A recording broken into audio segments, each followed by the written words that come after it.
부임하신 분들과 취임하신 분들, 이임을 했다고 해서 몸까지 떠날 일이 무엇 있을 것이며, 취임했다고 해서 무엇 특별히 달라질 게 있습니까? 그러나 이임이라고 하는 글자가 붙으면 마음가짐이 달라지고, 취임이라고 하는 글자가 붙으면 역시 마음가짐이 달라집니다.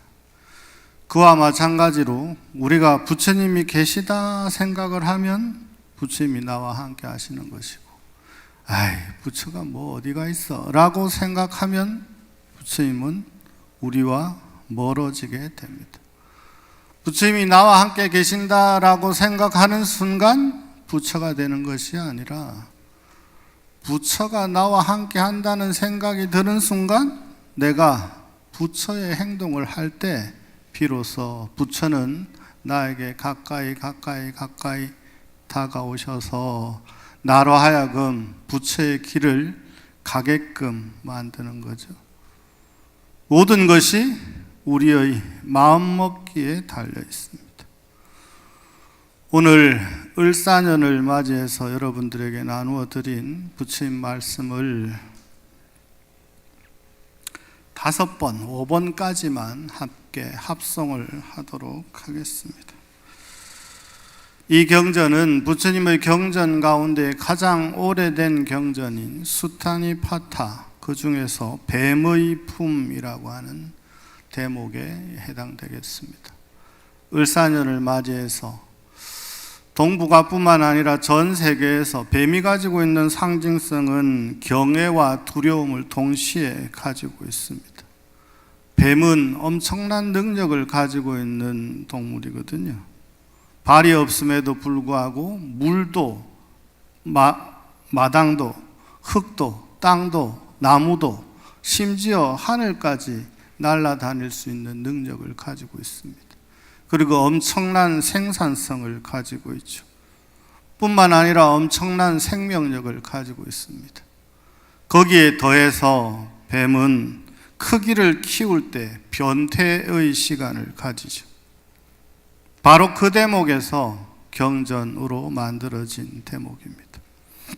다 같이 마음을 모아서 5번까지만 함께 합송하도록 하겠습니다. 뱀의 독이 몸에 퍼지는 것을 약으로 다스리듯 치미는 화를 사귀는 수행자는 이 세상도 저 세상도 다 버린다. 뱀이 묵은 허물을 벗어버리듯이 연못에 핀 연꽃을 물속에 들어가 꺾듯이 애욕을 말끔히 끊어버린 수행자는 이 세상도 저 세상도 다 버린다.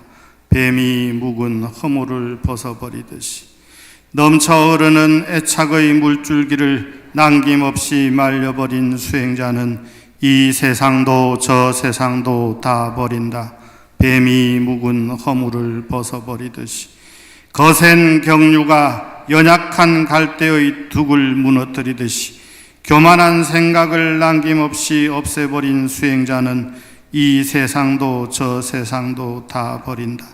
뱀이 묵은 허물을 벗어버리듯이 무화과 나무 숲에서는 꽃을 찾아도 볼 수 없듯이 모든 존재 속에 영원한 것이 없음을 아는 수행자는 이 세상도 저 세상도 다 버린다. 뱀이 묵은 허물을 벗어버리듯이. 나무치기는 뽀났습니다. 집에 가셔가지고 부처님의 경전이 도대체 무슨 소리인지 알지 못하는 말씀으로만 가득한 게 아니구나. 이토록 쉬운 언어로 되어 있기도 하구나. 수많은 사람들이 번역을 했습니다만 그 가운데 1980년대쯤에 법정스님이 번역하신 수타니파타입니다. 축약되어서 핵심 메시지를 전달하는 데 초점을 맞춘 번역이겠죠. 근데 여기서 중요한 것이 중송처럼 거듭되는 부분이 있죠. 뱀이 허물을 벗어버리듯이. 우리가 기도를 하는 이유는 우리가 가지고 있는 본래의 본성을 찾아가는데 그 목적이 있는데, 그 본래의 본성을 찾으려면 끊임없이 탈피를 해야만 가능합니다. 어떤 탈피를 해야 되느냐? 중생에서 보살로, 보살에서 부처로. 이걸 화엄에서는 53단계를 거쳐야 된다고 했으니 얼마나 많은 탈피의 과정을 거쳐야만 부처의 경지에 나아갈 수 있겠습니까? 근데 비단 부처의 경지에 나아갈 때만이 탈피가 필요한 건 아니죠. 우리가 정한 어떤 목표치에 도달하기 위해서는 목표지에 초점을 맞추고 힘써 정진해야만 그 목표치에 도달할 수가 있겠죠. 예를 들면 많은 사람들이 다이어트에 도전하지만 다이어트에 성공하는 사람들이 드물잖아요. 그 이유는 뭡니까? 다이어트의 법칙은 뻔하거든요. 운동시간 지키고 먹을 것 지키고 그러면 다이어트가 되는 건데, 그럼에도 불구하고 이 쉬운 것을 목표로 정해놓은 사람은 많으나 이루는 사람이 적은 것은 목표 한 대로 실천하지 못하기 때문에 그러하죠. 부처님의 가르침을 실천 수행한다는 건 역시 마찬가지입니다.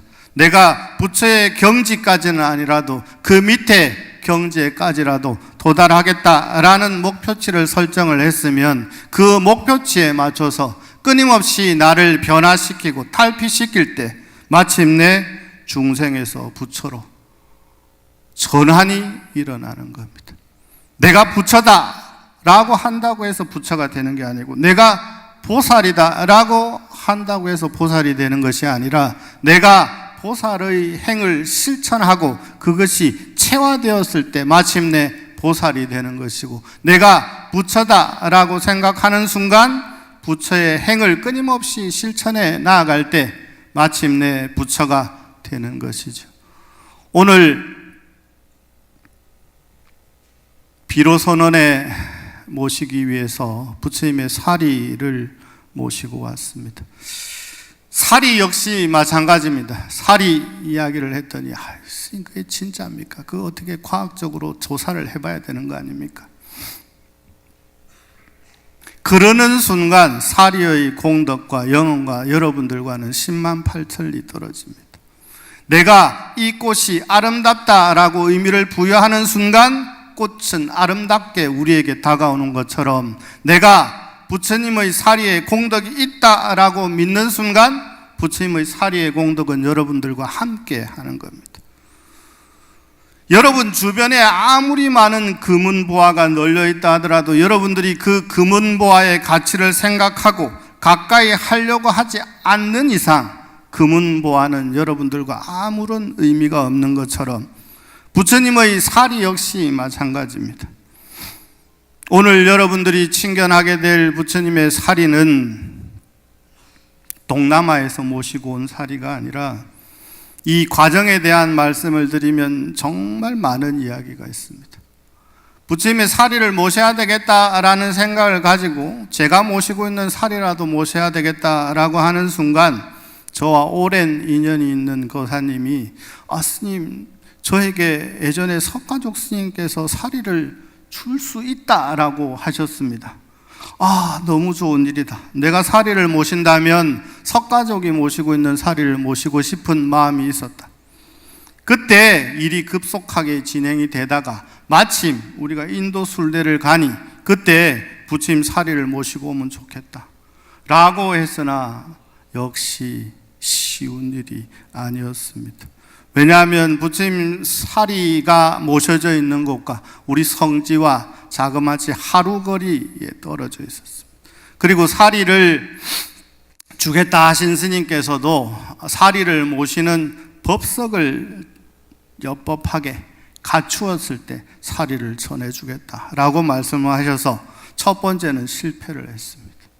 그러고 나서 다시 사리를 모시기 위해서 여러 가지 방편들을 동원했으나 스님께서 마음을 쉽게 열지를 않으셨습니다. 그래서 제가 그 거사님께 특사의 자격으로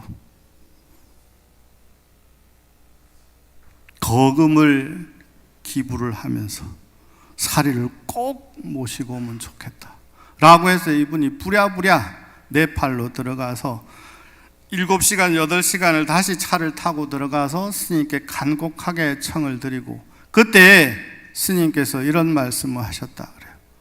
안 그래도 사리를 전해주려고 생각이 딱 바뀌어서 살이 함을 살펴봤더니 살이가 늘어났다는 거예요.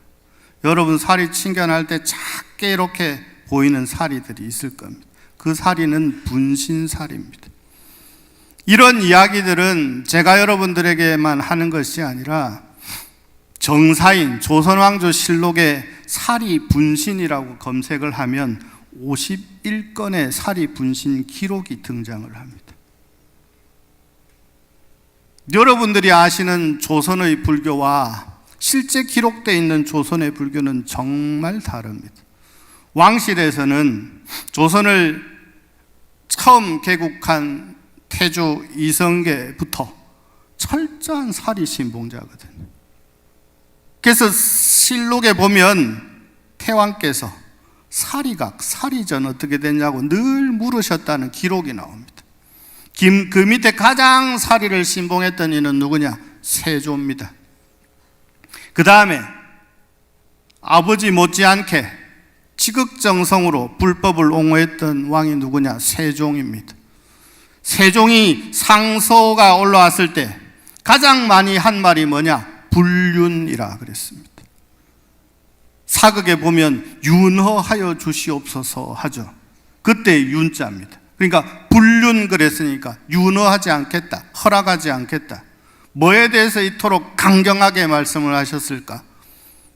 불교와 관련된, 사리와 관련된, 불사와 관련된 이야기들이 올라올 때 세종은 그것이 터무니없지 않는 이상 불륜하노라, 허락하지 않겠다, 윤허하지 않겠다 라고 당당히 말씀을 하셨죠. 세조 때는 사리와 관련된 이적이 무지하게 많이 등장을 합니다. 여러분 서울에 가면 탑골공원이라고 들어보셨죠? 탑골공원이 왜 탑골공원일까요? 위대한 유명한 탑이 있기 때문에 탑골공원입니다. 그 탑골공원에 원래 있었던 절이 원각사입니다. 이 원각사는 부처님의 사리 분신의 이적을 보이신 기념으로 만든 곳이 바로 이 원각사입니다. 지금 현재에도 사리의 공능, 사리의 이적은 엄청나게 많습니다. 서두에 말씀드린 것처럼 사리가 영험이 있느냐 하는 순간 여러분들과 사리의 영험은 10만 8천리 떨어집니다. 분명히 그러한 일이 있다라고 생각하고 믿는 순간 그것은 여러분들에게 엄청난 심리적 작용뿐만 아니라 가피를 여러분들과 함께 하게 될 것입니다.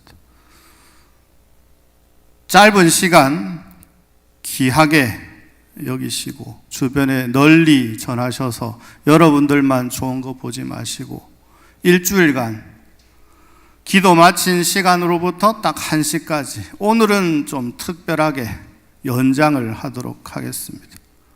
서로 밀치지 마시고 오신 분들 다 보실 수 있도록 시간을 넉넉하게 드릴 터이니 부처님 사리를 친견을 하시고 이야기 중에 멈췄습니다만 사리가 원래 3과에서 5가 정도만 저에게 오기로 했었습니다. 근데 스님께서 사리 뚜껑을 열어서 사리를 꺼내려고 하는 순간 사리가 들러붙어 있고 사리 뚜껑이 열리지 않아서 사리병을 깰 수는 없고, 그래서 사진에 보면 스님이 사리병채로 들고 계시죠. 그 사리병채 그대로 저희 절에 왔습니다. 부처님 복장에 들어가는 순간 여러분들이 친견을 하지 못하니 특별한 시간, 특별한 때에 복장에 모시기 전에는 한 번 더 정도 기회를 가질까 합니다만 정초에 7일간 사리 친견의 시간을 가지시길 바라겠습니다.